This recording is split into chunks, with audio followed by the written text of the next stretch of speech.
The Southwest Coast Path is England's longest national trail. At 630 miles, it follows the coastline through 4 counties, starting in Somerset, passing through North Devon, all the way around the coast of Cornwall, South Devon, and finishing in Dorset. Along with my friends Rupert and Kat, we're planning to walk the whole route over several years. This year we're starting from the very beginning, Minehead in Somerset to Ilfracombe in Devon. Today is day 2 and we're walking about 7 miles, or so we thought, from Porlock Weir to County Gate.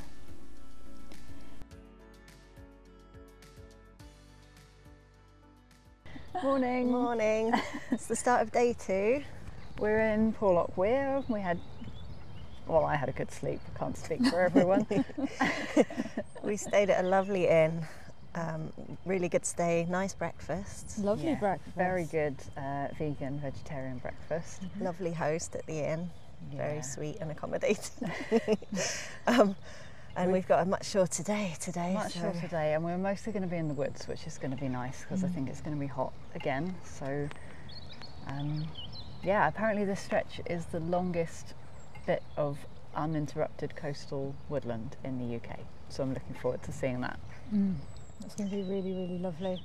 It's going to be so nice to be in the shade, in the woods, bit of a change of scenery, which is quite nice. There was a tiny church for us to discover as well. Yeah. I'm excited to see that. Yeah. There was some talk of a possible thunderstorm later, but it's seeming less and less likely that it's going to affect us, so we're very happy about that. Fingers crossed. And then hopefully we're going to pick our way down to a little pebbly beach at the end of the day, find some rock pools. Yeah, very nice. Wonderful, exciting. Shall we start? Let's do it. Ready. Naturally, the path leaving Porlock began with some steps.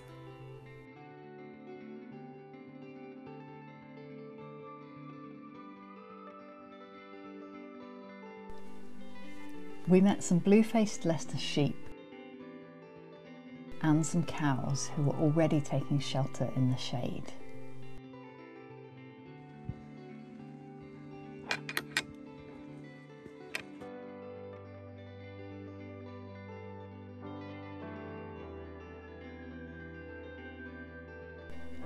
We came across a beautiful gatehouse giving access to a scenic toll road that had been built in the 1840s.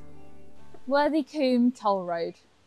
No responsibility attaches to the owner of this road for any carnage or injury suffered by any person using this road from any cause whatsoever, whether due to the said owner's negligence, non-feasance or misfeasance, or to the state of the road, or of anything near the said road, or overhanging the same or otherwise, and all persons using the said road in any manner do so entirely at their own risk.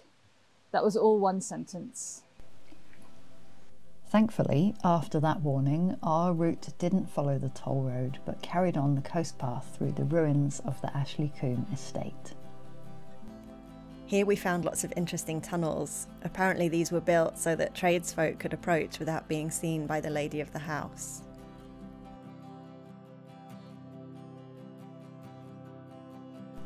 And then there were steps, more steps, so many steps.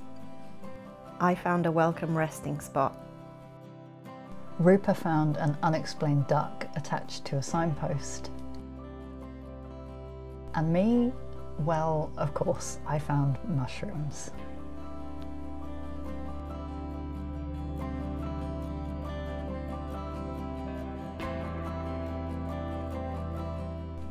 Every now and then the woods would open onto a view of the sea, though it was so hazy you could hardly tell the water from the horizon.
2 miles, although it felt like 5, outside Porlock, we found Culbone Church.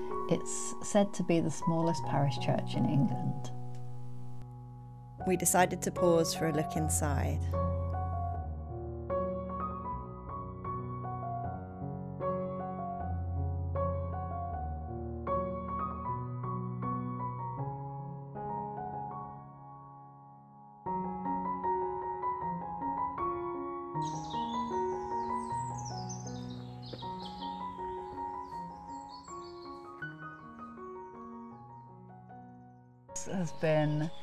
I feel like it's been such a gift to have the shade today. I think Definitely. it would have felt like a very different walk if the sun was just beating down on us like it did at the end of yesterday. Yeah, this stretch today has been just absolutely stunning.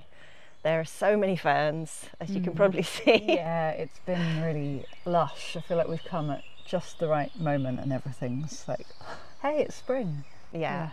We had a bit of a climb to get out of Porlock Weir, but then it's just been stunning woodland, perfect weather, not too hot. We've got all the shade of the trees. Not too many people as well. Yesterday there were lots of people running an ultra marathon, and today we've hardly seen anyone, which has been really nice. It's definitely felt more quiet.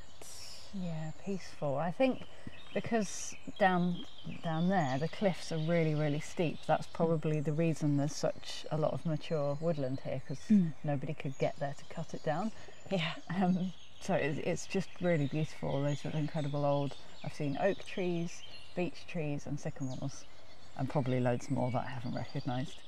And the bird song is amazing. Yeah, you can probably hear that all around us.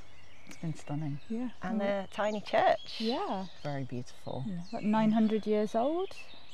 Had a piece of paper on the wall that, what was it listing?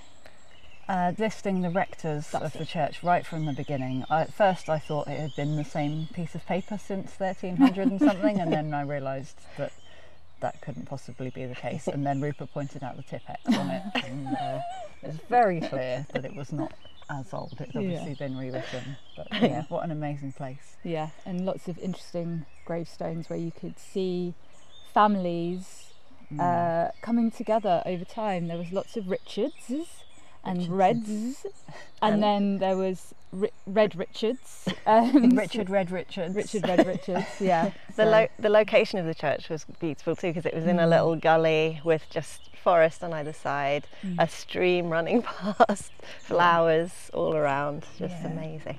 Really stunning. Idyllic, I think. I was thinking we carry on the coast path to here, okay, and go down this little coombe. Oh, that looks good. And then when we come back up, we could go this way, which is different. Zigzags up through the woods, and then this is where we will hopefully get picked up in this car park. Hey, bro.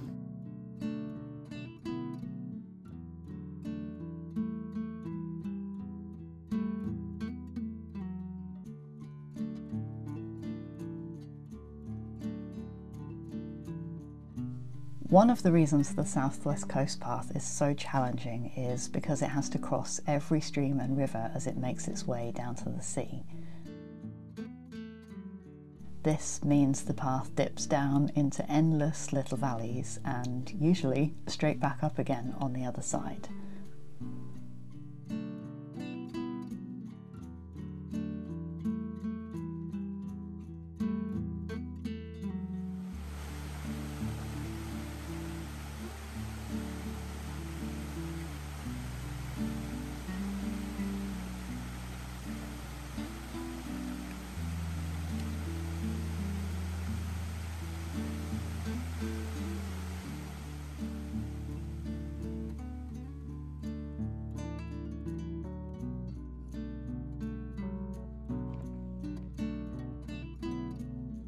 I really enjoyed the tiny little signposts that reminded us we were on the right path.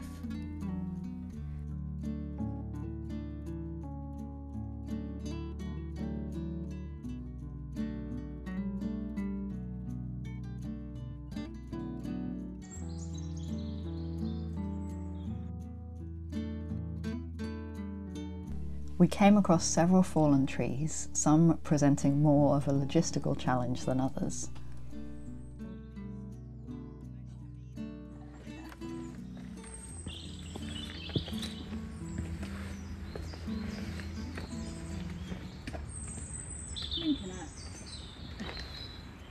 It's going to be hardest for cats. Yeah.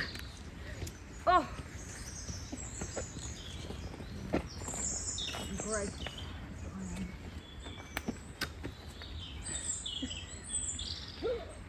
I feel like I'm riding a horse. There we go. Well done.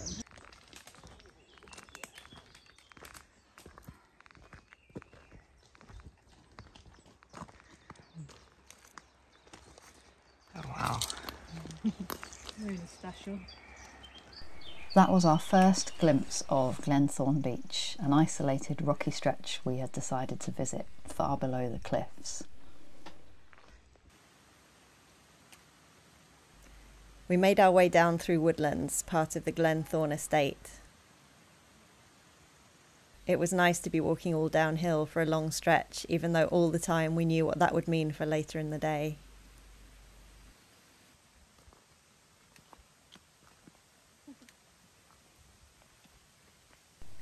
Eventually we emerged onto the beach and found we were the only people there, which wasn't a huge surprise as it's more than a mile to walk from even the closest place to park.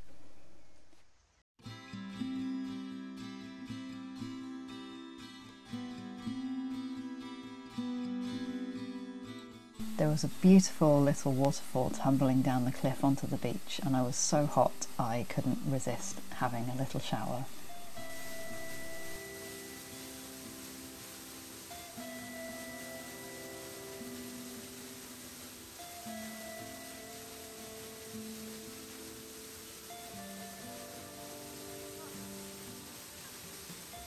While Katie was having a dunk in the waterfall, I had a wander exploring the rock pools. The rocks were pleasingly round in soft shades of pink, grey, red and green. I found whelks and limpets.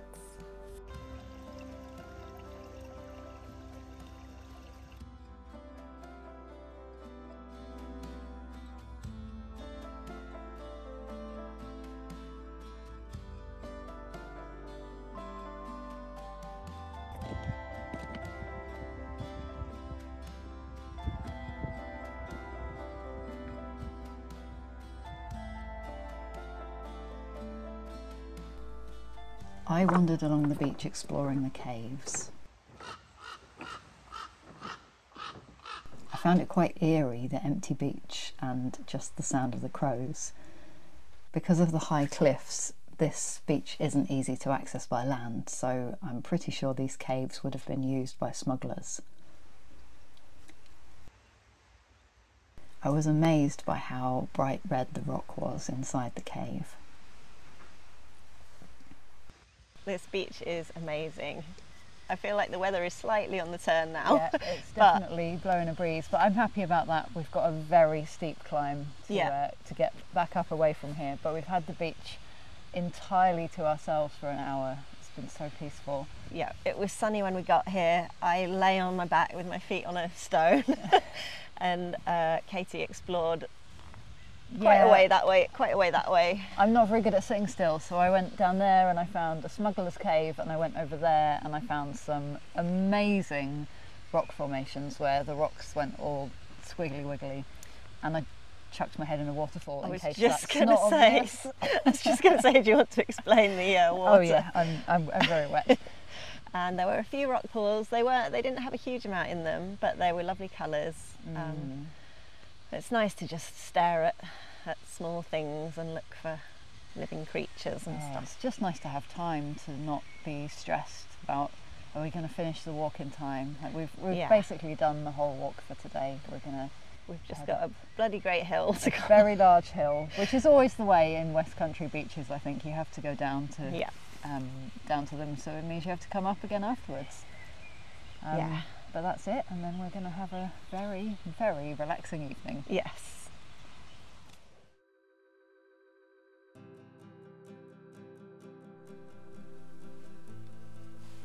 It was over 1,000 feet of ascent from the beach back up to the main road at County Gate, where we would get a taxi to our accommodation for the evening. By that point, we'd walked more than 11 miles when we'd expected 7, and as we emerged out of the woods, we found ourselves in full sun, hot, tired, and uphill all the way onto Exmoor.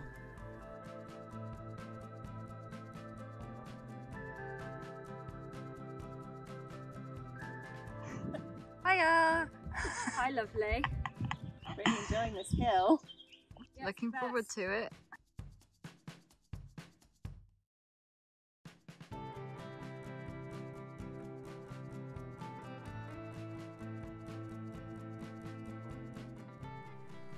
By the time we made it to the bus stop, the mist had rolled in and we had a slightly chilly wait to be picked up at the end of a very, very long day.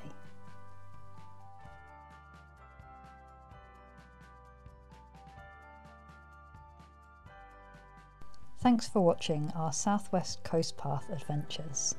The next episode is over on Kat's channel. You can follow the link on screen or in the description box down below. We also have a Ko-fi if you've enjoyed hiking along with us and want to contribute towards our next adventure. See you soon!